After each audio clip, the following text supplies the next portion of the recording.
ادعمونا بلايك.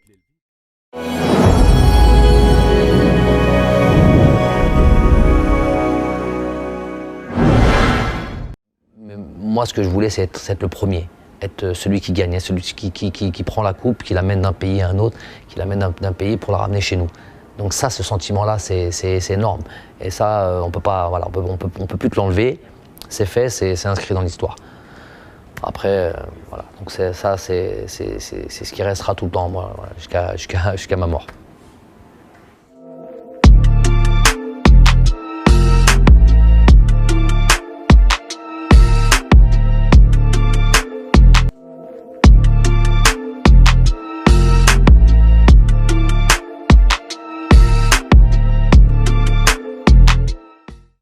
Bah écoutez, je l'ai vécu, on a vécu cette pandémie un peu comme tout le monde, avec déjà de l'appréhension, de la crainte un petit peu, un petit peu comme tout le monde. Ensuite, s'en est suivi ce confinement qui a fait, qui a approfondi et qui a même qui a approfondi cette crainte, notamment pour la famille, les enfants qui ont tout d'un coup un emploi du temps et complètement changé, ça va plus à l'école. Voilà, bref, très perturbé, c'était perturbant pour tout le monde. Voilà, donc heureux d'en être sorti, même si on reste assez prudent quand même. Mais un soulagement après cette période longue, stressante, compliquée. Mais j'ai envie de dire aussi que on a essayé de positiver et essayer de voir le bon côté des choses. Je pense que c'était important aussi. Déjà pour tranquilliser surtout la famille, les enfants notamment. Et surtout parce que voilà, d'un coup le monde s'arrête de tourner. Et moi qui suis régulièrement dans les avions ou beaucoup en déplacement, et ben par force est de constater à ce moment-là que c'est plus possible. Et d'un coup, on se retrouve avec un quotidien tout à fait différent de celui qui était le nôtre, le mien. Et voilà, on a essayé de puiser, je pense un peu comme tout le monde, hein, ce temps-là, et utiliser ce temps-là à bon escient, notamment en resserrant des liens familiaux, voilà, passer plus de temps notamment avec les enfants qui ont l'habitude de me voir toujours en partance. On avait donc cette date FIFA du mois de mars qui a été annulée, celle du mois de juin qui a été annulée aussi, celle de fin août, début septembre qui va être annulée aussi. Donc ça fait 3 dates FIFA et pas mal de matchs sur lesquels on est passé. Et surtout le travail qui avait été mis en place et préparé en vue de ces matchs de qualification de Coupe d'Afrique. On avait la possibilité de faire un très gros match au mois de juin contre une équipe de renommée. Ça a dû être évidemment annulé. Voilà, ces matchs-là sont aussi importants pour nous.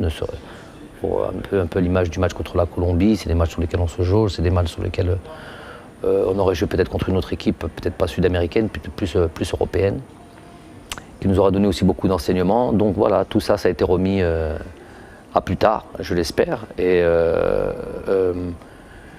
Mais voilà, on a occupé le temps d'une autre manière. On a voilà, revu beaucoup de matchs,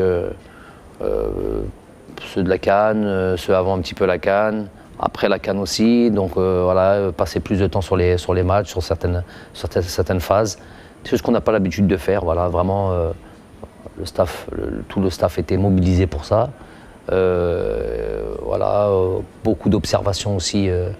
Dès que les championnats ont pu reprendre un peu partout en Angleterre, en Espagne, observation de joueurs que l'on connaît et d'autres que l'on connaît moins et qui seront susceptibles de nous rejoindre. Donc voilà, on a eu de quoi faire. Cette épopée de cette CAN 2019 restera pour tout le monde, tous les Algériens, inoubliable. Avant toute chose, déjà, pour le cartésien que je suis, et déjà dans l'aspect du résultat et dans l'aspect de l'objectif qui était le nôtre, connu de tout le monde avant cette Coupe d'Afrique. On s'est mis d'une certaine manière une certaine pression, beaucoup de pression, que j'estimais utile. Donc c'est pour ça qu'on avait avancé directement les objectifs, pour pouvoir être justement tous concernés, ultra concernés et surtout ambitieux, et avec voilà, l'idée que rien ne pouvait nous arrêter si ce n'est nous-mêmes. Donc avoir une vision, une grande vision de la performance et des prestations que l'on voulait faire lors de cette CAN, et pas seulement comme on a l'habitude de le faire, d'aller faire de la, entre guillemets, de la bonne figuration. Donc on a de suite affranchi tout le monde, et notamment les joueurs, et créé au sein d'eux cette idée qu'on va là-bas pour aller chercher cette Coupe d'Afrique, même si ça n'a jamais été fait. Dans une édition en 24 équipes, pour la première fois, tous les grands d'Afrique étaient là, en Égypte de surcroît. On sait le rapport qu'il y a avec l'Égypte, et le fait que quand elle organise une compétition sur ces terres, c'est pas pour la laisser passer. Elle est très très très forte pour ça. Donc quel souvenir, c'est déjà toujours cette idée, ce ressenti voilà, du travail accompli. Voilà ce que moi retiens entraîneur. Voilà, être parti là-bas, avoir affiché ses ambitions, et puis réaliser ce qu'on s'était dit. Et ça, c'est le meilleur sentiment, en tout cas pour un entraîneur, d'avoir. On a franchi tout le monde, on a un objectif et on réalise cet objectif, ce qui était loin d'être acquis quand on sait qu'on n'a jamais gagné de Coupe d'Afrique en dehors du pays, de toute notre histoire. Donc évidemment c'était une première, donc c'est ce sentiment du travail accompli, c'est vraiment ça que je retiens. Et puis après, sans rentrer dans les détails, des matchs, bien sûr tous les matchs sont ultra présents dans ma tête.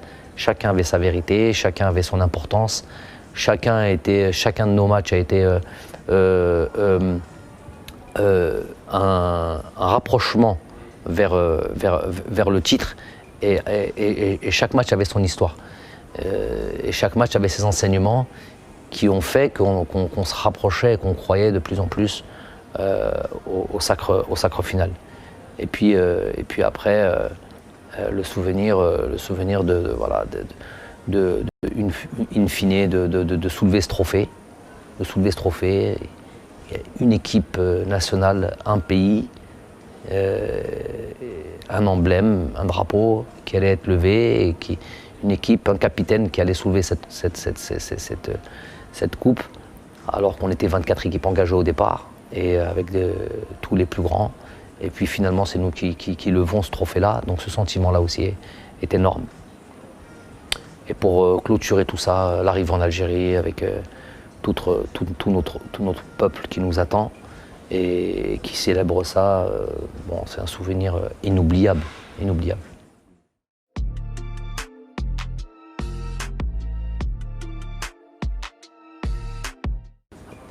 Je me dis qu'on se doit d'être convaincu. On se doit d'être convaincu si on veut espérer quelque chose. Ce qui n'était pas le cas avant. Donc on a certaines forces. Toutes les grosses nations, que ce soit l'Égypte, le pays hôte, le Nigeria, le Sénégal, la Côte d'Ivoire, la Tunisie, le Maroc, et j'en oublie le Ghana. Donc, toutes ces équipes-là, c'est des équipes, c'est des monstres d'Afrique, et qui arrivent avec les mêmes ambitions. Donc déjà se dire que on vient déterminé et on vient malgré tout, malgré ces joueurs, malgré ces équipes-là, malgré ces équipes qui ont des plus gros palmarès. L'Égypte, je ne sais pas, elle a 5, 6, peut-être plus de Coupe d'Afrique. Donc elle a l'expérience avec, elle a cette idée de la gagne, cette idée du sacre, habituée à ça, ce que nous ne sommes pas. Nous n'avons pas ça. On a gagné une Coupe d'Afrique en 1990 à domicile. Entre 90 et 2019, il y a de l'eau à couler sous les ponts, ça fait beaucoup trop de temps. On n'a qu'un seul trophée dans notre vitrine. On n'avait qu'un seul trophée dans notre vitrine. Donc, de dire qu'on a l'assurance de gagner, ça serait stupide et malhonnête et tout ce qu'on veut. Personne ne pourrait croire ça. Mais les ambitions et l'intime conviction qu'on a de tout donner et vraiment de bien se préparer, de bien s'organiser pour se donner toutes les chances de la gagner, ça oui. Donc en tout cas, on ne venait pas comme le petit poussé ou l'équipe qui est cette équipe qui venait de sortir en 2017 au premier tour. On n'est pas venu avec ça en tête. On est venu avec l'idée, voilà, d'être valeureux, d'être brave, d'être ambitieux et voilà, d'y croire.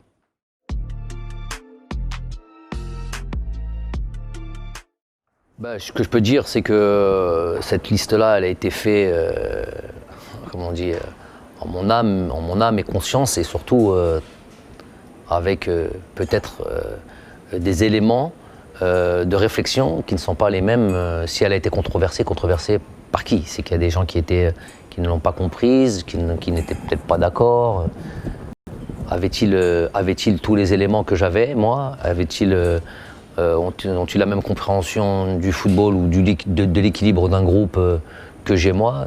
Si c'est moi qui ai été choisi, c'est pour être sélectionneur de l'équipe nationale, c'est pour faire des choix. Donc ces choix-là, ils sont dictés seulement par l'analyse technique d'une équipe, d'un groupe, les associations, l'équilibre, le fait de créer aussi un groupe qui va bien vivre ensemble, qui sera capable de se soutenir, d'avoir vraiment un vrai esprit d'équipe, qui était loin d'être le cas depuis pas mal de temps. C'est le lot de toutes les équipes de toute manière.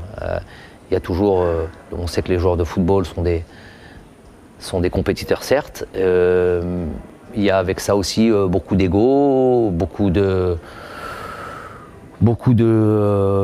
d'égoïsme.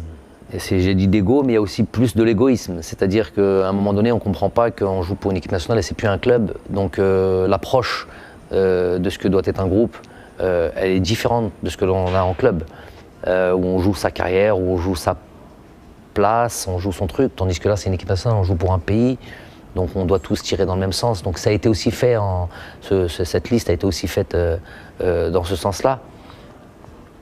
Donc les choix étaient, mais moi ça ne m'a pas dérangé plus que ça. La réflexion, elle était en interne. J'ai un staff technique aussi compétent et dans lequel je fais beaucoup confiance. Donc nous on était très tranquille par rapport à nos choix et à notre liste. De toute manière, c'est quelque chose d'assez courant qu'on vienne à chaque fois discuter les listes. Mais bon, c'est peut-être leur travail, c'est le travail de certains, ceux qui se sont mis du côté justement de penser que cette liste controversée, sur laquelle ils n'étaient pas d'accord, il y en a eu beaucoup. Bon, voilà.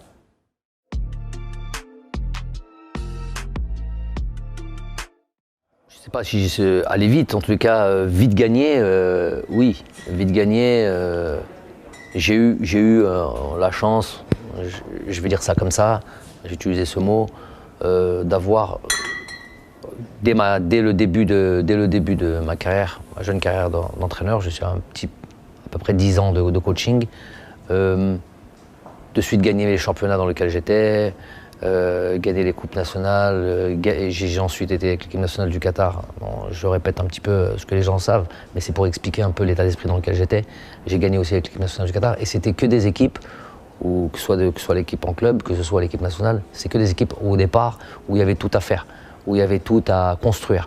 Ou que ce soit l'équipe nationale, c'est une équipe qui était en difficulté du Qatar. Le club, c'est un club qui était tout à construire, et on a gagné. Donc cette histoire de bâtir et de bâtir vite, c'est un petit peu le lot. Et ce que j'ai pu à chaque fois, ce que j'ai reçu, et c'est peut-être quelque chose que j'aime faire, construire, même quand on est dans la difficulté. Voilà, ça me fait pas peur. Et c'est vrai j'ai affiché de suite, tout le monde le sait, dès le début, dès ma première conférence de presse, voilà, dire directement les choses, pas essayer de se cacher, dire voilà, qu'on a envie de gagner, qu'on a envie de se qualifier à cette Coupe d'Afrique qui arrivait, et surtout d'aller la gagner.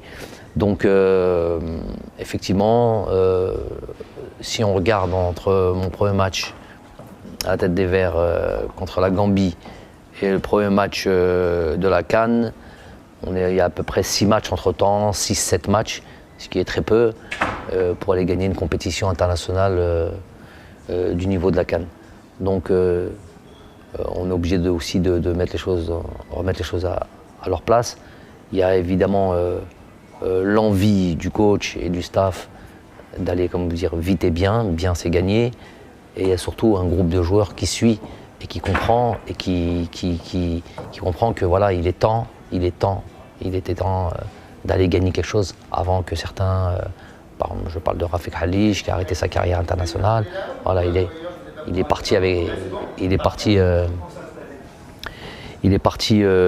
arrêté sa carrière avec un titre de champion d'Afrique. Voilà, donc il y a aussi surtout ce groupe de joueurs qui a été attentif et complètement mobilisé vers cet objectif.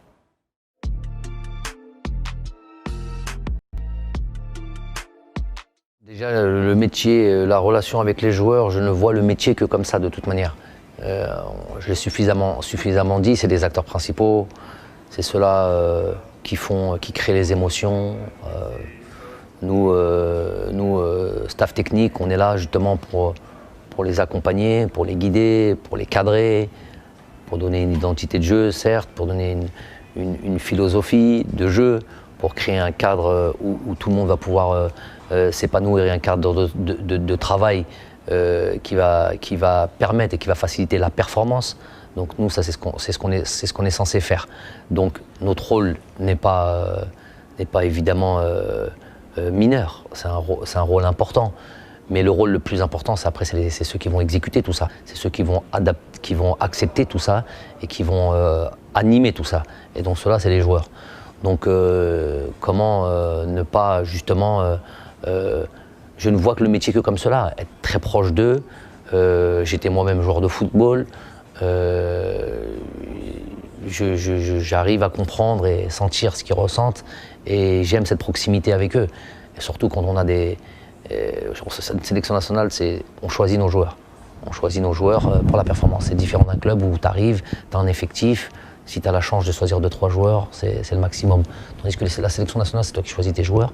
Donc quand en plus tu as la possibilité de choisir des joueurs qui sont à l'image un peu de ce que toi, entraîneur, tu te fais de cette fonction, c'est encore plus facile. Et tu te dis, voilà, je vais choisir les joueurs qui seront capables d'aller réaliser ce que l'on veut aller chercher. Donc il y a cette idée de choix aussi, et d'être avec des bons types. Alors, pour revenir à nos joueurs, ces héros de cette Coupe d'Afrique 2019, franchement, c'est souvent moi qui ai la parole parce que c'est comme ça, parce que le métier est comme ça.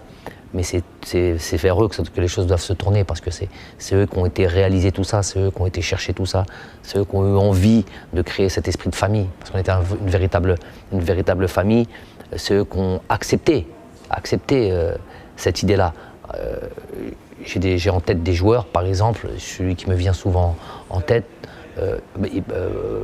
Brahim Yacine Brahimi, qui a été un cadre de l'équipe nationale d'Algérie, qu'on a été le capitaine et qui a accepté avec difficulté, parce que c'est un compétiteur, parce que c'est un grand joueur, parce qu'il aime son pays, parce qu'il aime l'équipe nationale et qu'il voulait y participer, qui a accepté l'idée, qu'il va falloir qu'il patiente et qu'il y a une concurrence qui est née, qu'il y a un Youssef Blaili qui s'est imposé, et il a eu un rôle majeur, Yacine, d'accepter quand les joueurs ont vu ça, c'est Yacine Brahimi quand même, et qui tous les jours venait à l'entraînement et qui tâchait d'avoir la bonne humeur, donner le bon conseil, bien s'entraîner. Ça, c'est quand on a des choses comme ça, c'est une chance. C'est une chance parce que aurait pu largement tomber dans des travers et peut-être d'une certaine manière pourrir le groupe. C'est dans toutes les sélections, dans toutes les équipes, ça existe ça. Donc nous, on a pu créer, parce qu'on a des joueurs qui sont intelligents, qui aiment leur pays et qui ont compris que l'union fera la force et qu'il faudra patienter quand justement il y en aura 11 qui vont jouer, 12 qui vont être là, mais qui auront autant d'importance. Et ça a été ça notre force numéro 1. Je parle aussi d'un Islam Slimani qui va être, je suis quasi certain, qui va être le meilleur buteur de l'histoire du football algérien, de l'équipe nationale notamment, qui est aussi un très très important pour cette équipe-là, qui a eu aussi, à l'image de Yacine, très tranquille, très derrière le groupe, derrière ses concurrents que sont Barnet Bounedjah ou Guy Delors, qui venait d'arriver, c'est un petit peu plus facile pour lui. Donc cet esprit de famille qui a été représenté, leur pays, un pays, a été la clé de ce succès-là. Donc le rapport, pour revenir à ça, le rapport aux joueurs est pour moi l'essentiel de ce métier. Et moi, ces joueurs-là, je les aime tout simplement. La difficulté déjà, c'est de créer une liste, de créer la liste. Vous avez, comme on a pu dire au départ, elle a été controversée. Donc nous on réfléchit à tous les éléments et toutes les possibilités, et ce qui va faire que la liste, pour nous, en tout cas nous, staff technique, sera la meilleure liste. Et donc il va y avoir des choix à faire. Un sélectionneur, je citerai, je crois, c'est Deschamps qui dit ça. Son rôle, c'est de quelque part sélectionner, c'est éliminer. Je sélectionne celui-là, j'élimine l'autre. Donc il y a des choix difficiles à faire. Il y a eu des choix difficiles. Je vais prendre par exemple un joueur, Yacine Benzia, qui joue un match au Togo au poste qui n'est pas le sien. On est à ce moment-là, on joue notre qualification pour la Coupe d'Afrique. On fait un gros match, on gagne 4-1 au Togo. C'est la première victoire depuis 3 ans en Afrique, à l'extérieur, je veux dire, en dehors de l'Algérie. C'est une très grosse victoire. Moi, normalement, ces joueurs-là, ils se disent, voilà, on s'est qualifié aujourd'hui, on est les héros de ce match-là, c'est nous qui allons à la Coupe d'Afrique. Bon, pour une grande majorité d'entre eux, ils ont été. Après, il y a eu des blessures. Il y a eu Oussama Chita qui a eu le ligament croisé, il y a eu 2-3 joueurs qui ont eu des grosses blessures. Bon, cela, le problème ne se posait même pas. Mais il y a ceux qui, par exemple, et c'est ce qui m'a fait faire tout de suite une réunion après le match au Togo, déjà les félicitant, et surtout en leur disant qu'on était au mois de novembre, on n'allait pas se revoir avant le mois de mars, ça serait juste la date juste avant la liste définitive pour la CAN. Je leur ai dit, entre ce temps-là, il va y avoir un mercato. Et je leur ai dit, ceux qui ne sont pas dans une situation confortable aujourd'hui, dans une situation idéale en club, il y a un mercato pour réajuster les choses si vous voulez faire partie de cette Coupe d'Afrique, de ce groupe qui ira à la Coupe d'Afrique. Donc il y en a qui ont pu faire ces changements et qui ont pu avoir, parce que je leur ai dit que le temps de jeu sera un des critères importants pour le choix des joueurs et des 23. Certains ont pu changer, d'autres n'ont pas pu changer. Et il s'avère que certains joueurs, par exemple Yacine Benzia aujourd'hui, que je salue et je lui souhaite très très très bon rétablissement, on est de tout cœur avec lui, il a son opération à la main, on est vraiment derrière lui. Et voilà un joueur sur lequel j'avais positionné une position qui n'est peut-être pas la sienne idéalement, et qui avait fait une très belle performance. S'il avait joué, ne serait-ce qu'un temps minimum, je leur expliquais, un temps minimum, il aurait sûrement fait partie de cette liste des 23, ce qui n'a pas été le cas.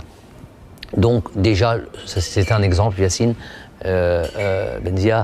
Donc pour dire que le choix déjà des 23, déjà c'est là la première difficulté. La deuxième difficulté ensuite, il y avait à équilibrer ou à rééquilibrer les joueurs ceux qui ont beaucoup joué. Cela c'est pas le plus gros des problèmes. C'est facile de concocter ou de préparer un programme pour ces joueurs-là, pour qu'ils arrivent très frais à la phase finale, et à ceux qui ont moins joué. Il faut savoir que nous n'avons pas un groupe super élargi où on a des joueurs un peu partout en Europe ou un peu partout dans les meilleurs championnats. Donc on est très vite dans des joueurs qui jouent mais qui ne jouent pas tant que ça, pas régulièrement en club. Donc qu'il a fallu aussi rééquilibrer un petit peu les niveaux et faire en sorte que tout le monde soit plus ou moins prêt pour la phase finale. Ensuite, c'est un problème que pour ceux qui ne comprennent pas. Je veux dire, le choix, quand on me dit le choix du Qatar, il n'y a même pas besoin de l'expliquer à la limite, ça me dérange d'expliquer ça. C'était un pays qui va organiser la Coupe du Monde 2022, donc dans 2 ans, avec des conditions, j'y vis, donc je sais de quoi je parle, des conditions d'entraînement, de préparation idéales, parmi les meilleures au monde. Quand on voit que toutes les équipes, que ce soit le Paris Saint-Germain, le Real Madrid, le Bayern de Munich, viennent faire régulièrement leur stage à Doha. Je ne comprends même pas qu'on puisse en parler. Après, il y a l'aspect de la température. On voulait quand même, puisqu'il y allait avoir un gros choc entre ce qui se faisait en Afrique du Nord, soit en Algérie ou en Europe, et la température en Égypte. D'ailleurs, on le voit sur le quart de finale contre la Côte d'Ivoire. On a eu des températures où nos joueurs ont eu des grosses difficultés, pas que nos joueurs, tout le monde avait des grosses difficultés à Suez. Donc je me dis qu'il faut un minimum d'adaptation à ces conditions climatiques, parce que c'est des conditions climatiques qui sont particulières.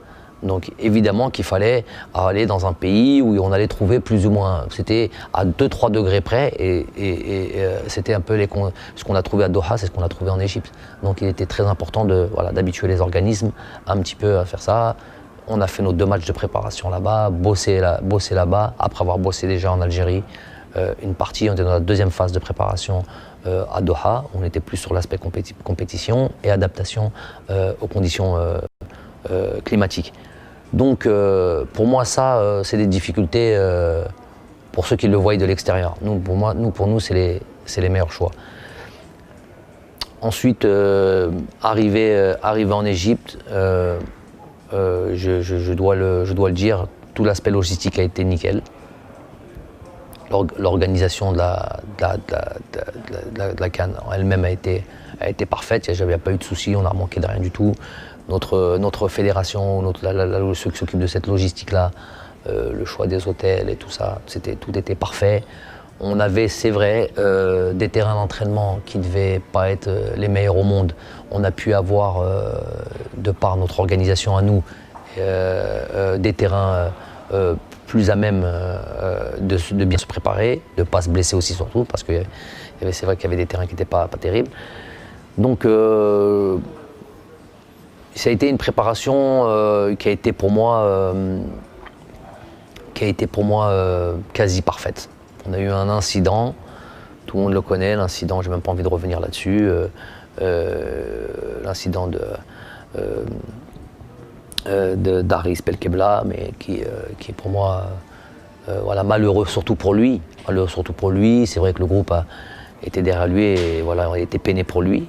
Mais très vite rentré dans l'ordre, en plus avec l'arrivée de Andy Delors, qui aussi a amené sa touche et amené sa pierre à l'édifice et ramené aussi une certaine fraîcheur au groupe. Donc le destin aussi, certaines fois, fait bien les choses aussi. Donc non, c'était une préparation où tout a glissé.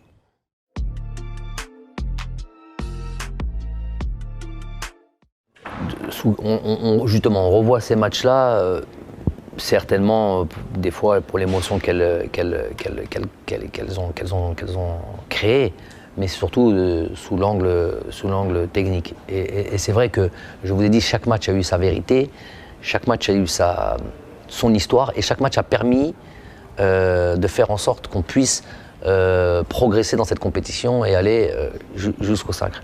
Tous les matchs étaient différents. On avait ce match du Kenya qui était un match où généralement on a l'habitude de ne pas remporter ce premier match de groupe. Et pourtant ça conditionne régulièrement le reste de la compétition. Donc nous gagnons ce premier match avec les difficultés du premier match où toutes les grosses équipes ont tous eu des difficultés. Pays organisateur, je crois que ça gagnait à l'Égypte, qui gagnait 1-0. Bref, toutes les équipes ont eu des difficultés. C'est toujours difficile de ce premier match-là. Gagnons 2-0 assez tranquillement, sans avoir à trop forcer. Après, on a un match contre le Sénégal, qui est le match contre peut-être l'équipe une des plus solides d'Afrique. Et voilà, classement, numéro 1 au classement FIFA zone Afrique. On fait encore un gros match qui nous donne aussi beaucoup d'ambition, beaucoup de force pour le reste. Le match contre la Tanzanie, le troisième match, on peut changer l'effectif quasiment à 100%. Si Yassine Brahimi ne se blesse pas, il aurait joué ce match-là, on aurait changé vraiment 2 équipes. Gros match de cette équipe-là, 3-0, c'est un grand signe pour moi qui dit voilà, on est tous impliqués, on est tous là, on est tous présents, on est tous prêts à jouer.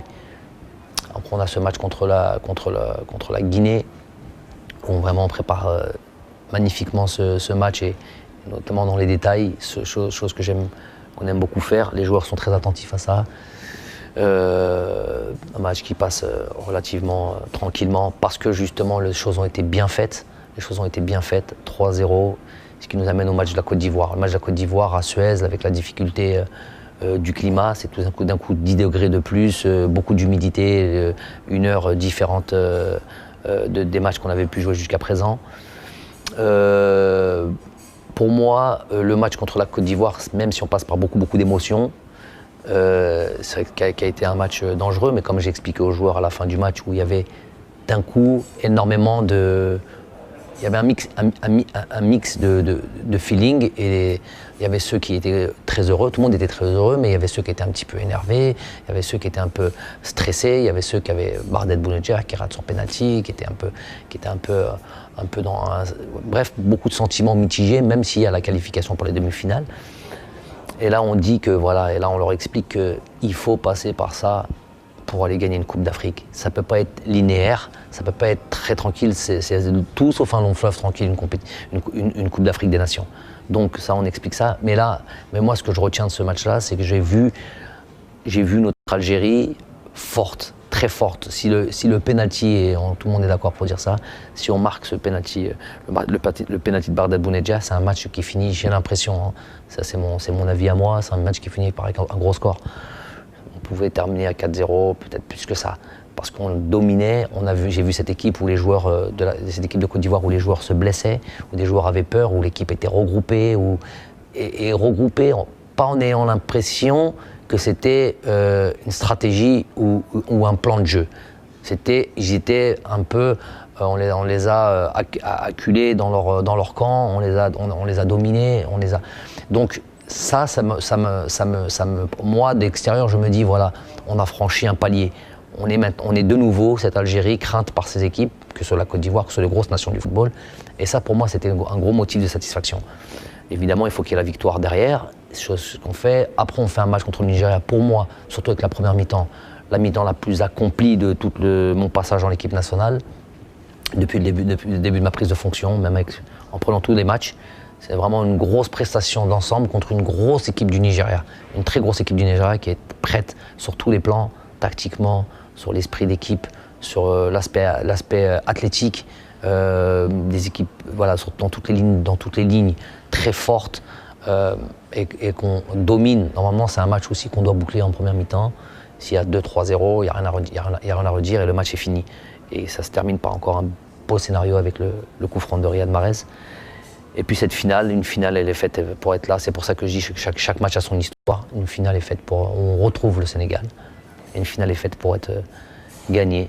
Et même si on avait des idées, des fois on peut avoir des plans, des idées, des choses qu'on aurait voulu réaliser. Des fois c'est 100% de ce qu'on avait prévu qu'on réalise. Des fois c'est 80%, des fois c'est 70%. Là, sur l'aspect, par exemple, cadrer un joueur comme Mané, qui est un des plus grands joueurs au monde, et faire en sorte qu'il ne puisse pas s'exprimer comme il a l'habitude de le faire, c'était quelque chose d'indispensable. Et puisque je ne vois régler les problèmes tactiques, je ne les vois que collectivement et pas sur l'aspect individuel, on a fait ça superbement. Donc voilà des éléments qui font que peut-être d'autres gens voient voilà comment les angles dans lesquels je regarde les matchs. Et je vois que beaucoup notamment tout ce qui a trait à l'aspect défensif et de l'équilibre de l'équipe, tout ça, ça a été réalisé. C'est pour ça qu'on voit très peu d'occasions sur les 2 matchs, très peu d'occasions d'une équipe comme le Sénégal. C'est que nos matchs étaient très bien préparés, avec vraiment les joueurs qui étaient très très attentifs et très à l'écoute des consignes et des plans de jeu. Donc j'ai revu ces matchs-là, évidemment, dans cette idée-là. Et puis j'en ai tiré évidemment des enseignements pour l'après-CAN et pour les matchs qu'on a pu avoir après. Et jusqu'à aujourd'hui, je sais les secteurs dans lesquels on doit encore s'améliorer, on doit être encore meilleur, on doit progresser, renforcer encore les domaines dans lesquels on est déjà solide, continuer à renforcer ça, pour avoir une équipe la plus aboutie et la plus complète possible.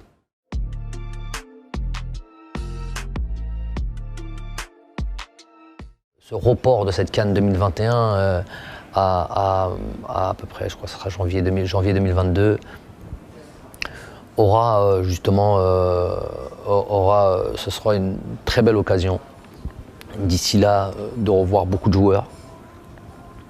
Il est certain que des joueurs vont apparaître et j'ai une liste de noms comme ça, de joueurs qui viennent de signer ici et là, qui ont été des jeunes, et j'ai l'impression que c'est des joueurs qu'on va pouvoir peut-être demain retrouver et rejoindre cette équipe nationale.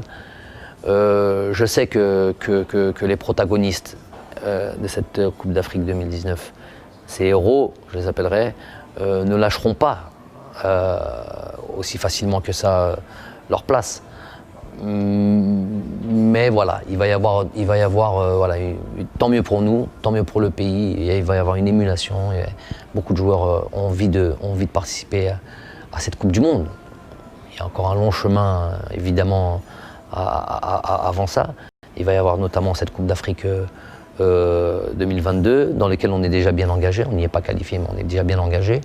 Je pense que d'ici cette CAN 2022 aura comme objectif évidemment toujours déjà de défendre notre titre. Donc ça c'est de facto on aura cet objectif d'aller défendre notre titre. Et sûrement il y a des joueurs qui vont apparaître et qui vont sûrement aussi avoir la possibilité de jouer une compétition comme celle-là. Ce dont je suis le plus fier, c'est l'idée de départ. Et je ne voyais mon rôle et mon arrivée en équipe nationale que par ça. Et ça aussi, ça a été dit, c'est d'avoir gagné un trophée. J'avais 17 ans en 2015, après ce match Qatar-Algérie, où après le match, on m'avait parlé justement d'une éventuelle ou d'un futur poste au sein de la sélection nationale. J'ai dit, écoutez, le jour où je serai prêt, et surtout le jour où je penserai être suffisamment armé pour pouvoir gagner un trophée, notamment une Coupe d'Afrique. Donc c'est de ça dont je suis fier, pouvoir remplir un peu la vitrine de la fédération et faire en sorte que tout notre peuple et toute l'Algérie entière a pu vivre un moment particulier, un moment fort, où tout le monde a été heureux et où tout le pays a été réuni. Moi, ce que je voulais, c'est être le premier, être celui qui gagne, celui qui prend la coupe, qui l'amène d'un pays à un autre, qui l'amène d'un pays pour la ramener chez nous. Donc ça, ce sentiment-là, c'est énorme. Et ça, on peut plus te l'enlever. c'est fait, c'est inscrit dans l'histoire. Après, voilà. Donc c'est ce qui restera tout le temps, moi, voilà, jusqu'à ma mort.